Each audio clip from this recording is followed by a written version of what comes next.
Saudações cristãs a todos aqueles que visitam este canal. Meu nome é Marcos Lopes, seja bem-vindo ao meu canal.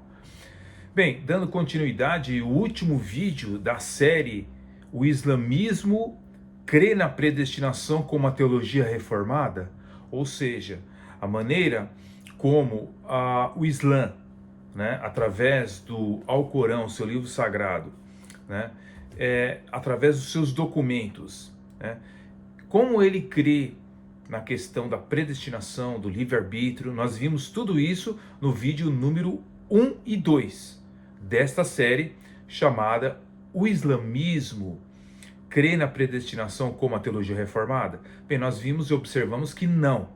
E agora, na conclusão deste estudo, iremos agora para o que pensa a teologia reformada propriamente dita. Então vamos ver aí através depois da vinheta que se segue.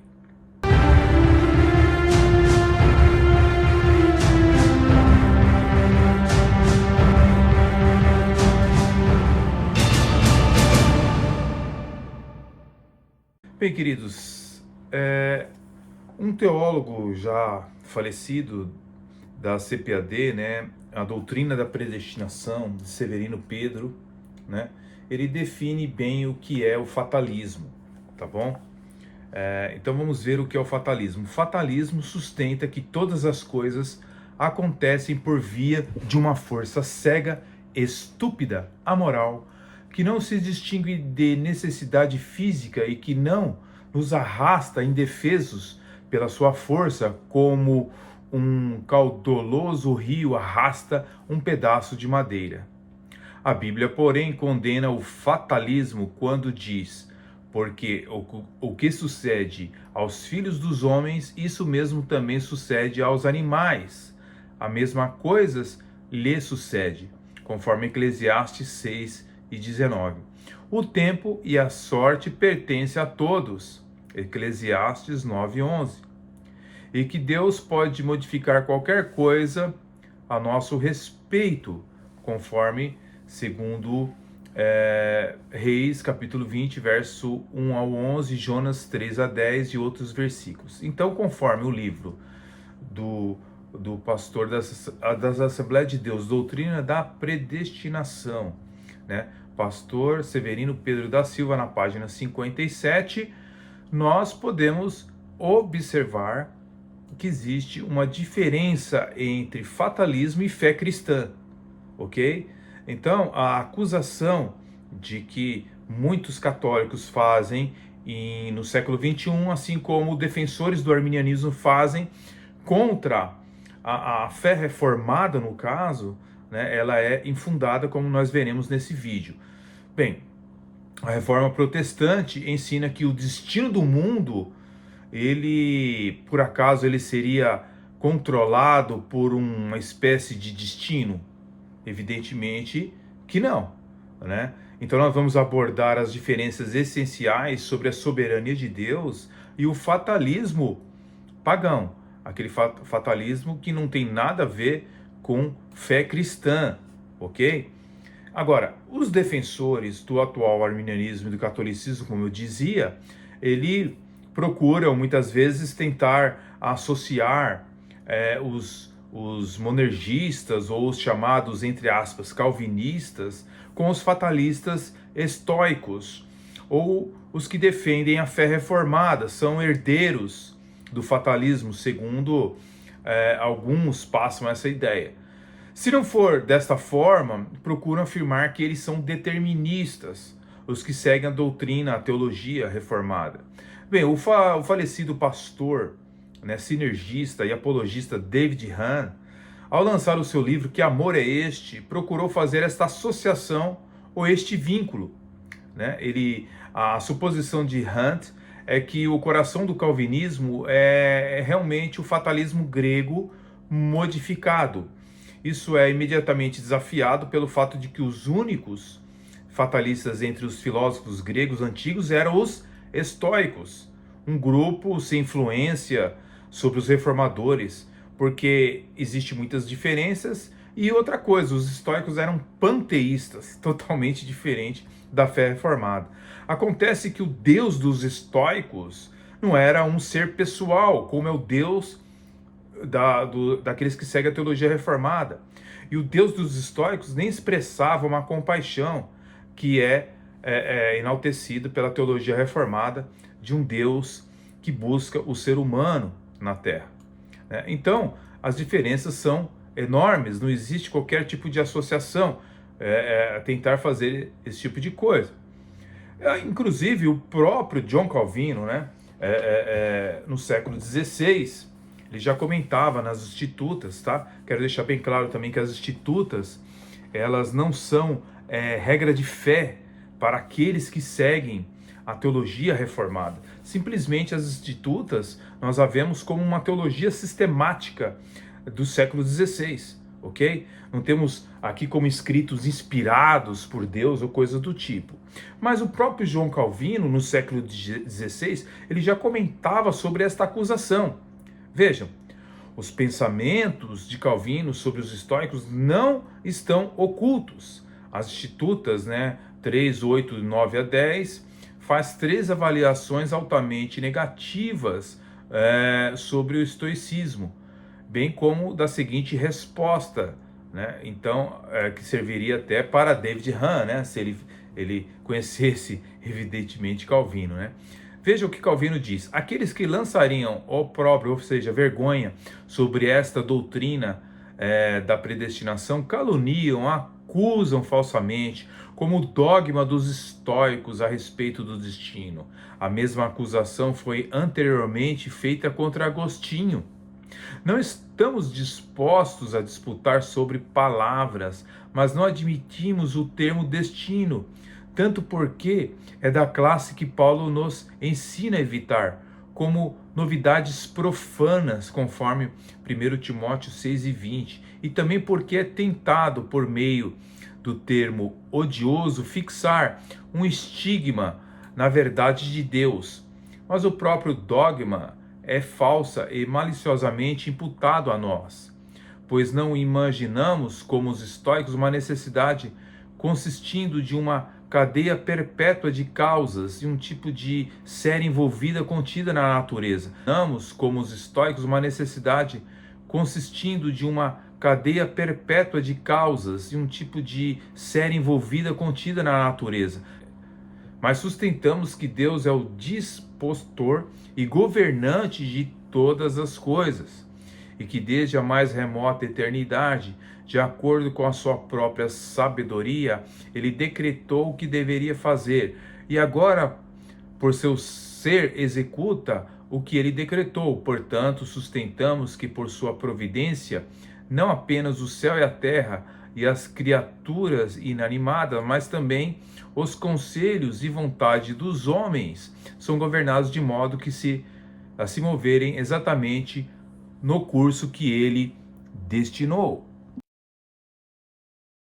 Bem, senhores e senhoras, a teologia escolástica protestante, já em Samuel Rutherford, que viveu de 1600 a 1661, já era criticada como se fosse uma teologia determinista ou fatalista pelos opositores, fazendo disso uma acusação.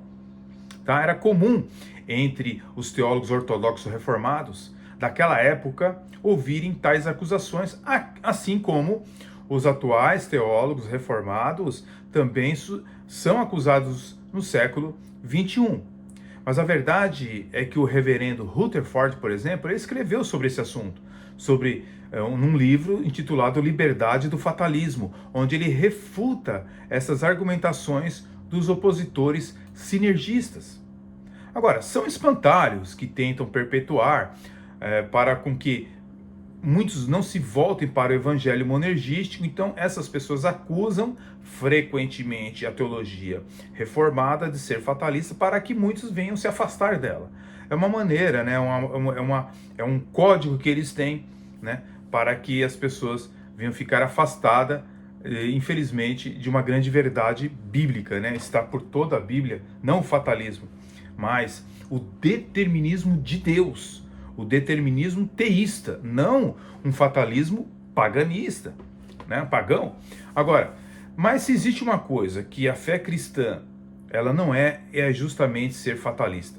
Porque fatalismo, senhores, significa que o destino dos seres humanos é controlado inexoravelmente, em última análise, pelos jogos caprichosos e brincadeiras desses pequenos semideuses ou divindades de nível júnior, chamados de parcas, né? Ou seja, é um paganismo crer nesse tipo de coisa, mas eles tentam associar a fé reformada, né? Agora, eles passam a significar que as nossas vidas são controladas por forças cegas, impessoais, né?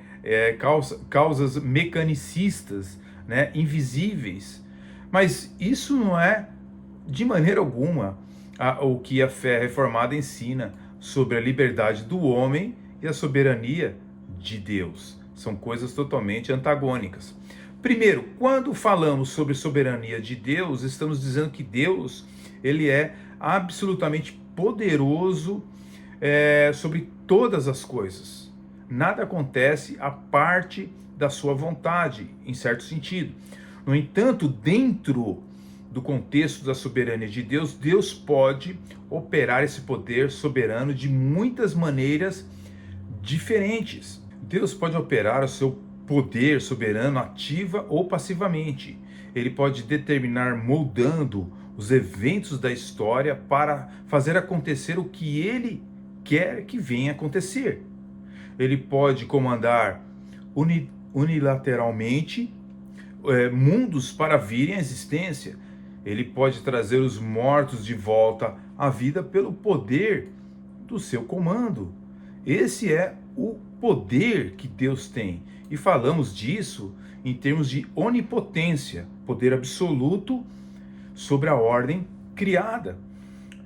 Mas Deus também exerce esse poder de soberania por meio de uma operação passiva, através do que chamaremos de poder restritivo da providência.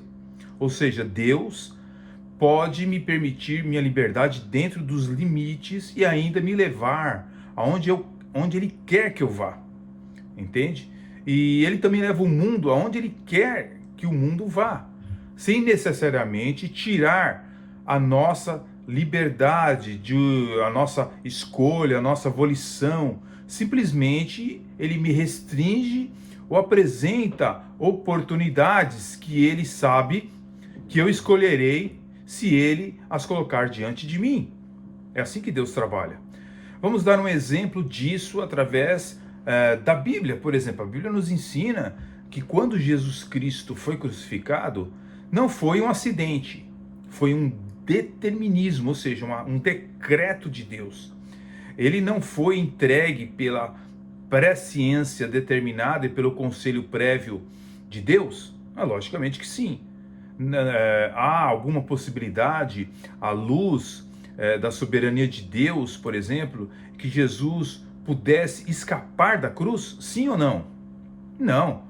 Né? As escrituras devem ser cumpridas, né? Não por causa de força de algumas divindades travessas, ou de forças júniores, ou de forças cegas, impessoais, ou mecanicistas nesse cosmos. Não é isso o que a teologia reformada ensina. Quando as pessoas falam esses espantalhos, elas estão mentindo descaradamente. Mas a coisa que tornou isso inexoravelmente necessário com a relação ao tempo e espaço foi a vontade, o decreto soberano e imperial de um Deus pessoal e santo. E se você dizer que o universo ele é determinado em termos de um destino que está nas mãos de algo diferente do homem, eu digo que sim, amém. Mas não chame isso de determinismo mecanicista, como a ciência acredita, por exemplo. Como se fosse algum tipo de divindade impessoal, cega, sem amor ou arbitrário, né? Mas eu me alegro que o destino desse planeta e o destino dessa raça humana esteja nas mãos de alguém que é pessoal, que é absolutamente santo, que é absolutamente sábio e que é absolutamente justo e amoroso. Essa é uma ocasião para nos alegrarmos, mas temos medo de perder isso, certo? E saber que a gente pode estar perdendo a nossa liberdade. É por isso que muitos sinergistas, né, sejam eles católicos ou arminianos ou molinistas, eles não querem perder esta liberdade, né? Porque quando nós falamos de livre-arbítrio, nós devemos entender que até mesmo obras satânicas, como essa Bíblia aqui, de Anton LaVey, né? Bíblia satânica, crê no livre-arbítrio, ok? Agora, nós estamos falando de uma liberdade e não do livre-arbítrio. Livre-arbítrio somente Deus o tem. Agora, liberdade Deus dá ao homem, ou seja, ele tem liberdade de escolher uma cor de camisa, uma cor de sapato, fazer suas escolhas na sua vida. Ele não é um robô. Porém, todavia, entretanto, nós devemos entender que tudo está na mão de um Deus todo-poderoso. Essa é a ocasião que devemos nos alegrar.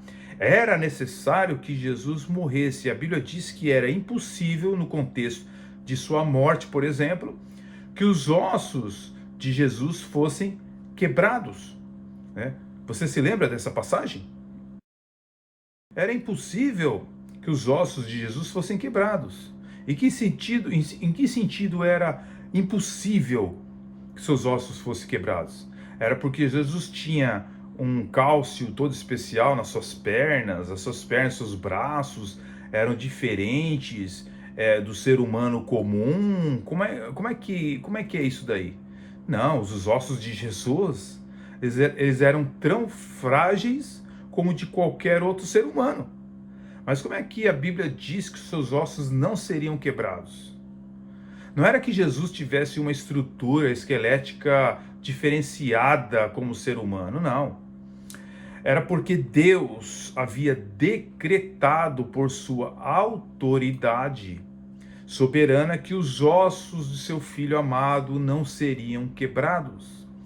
E nenhum poder do céu e da terra poderiam ter resistido a este decreto de Deus.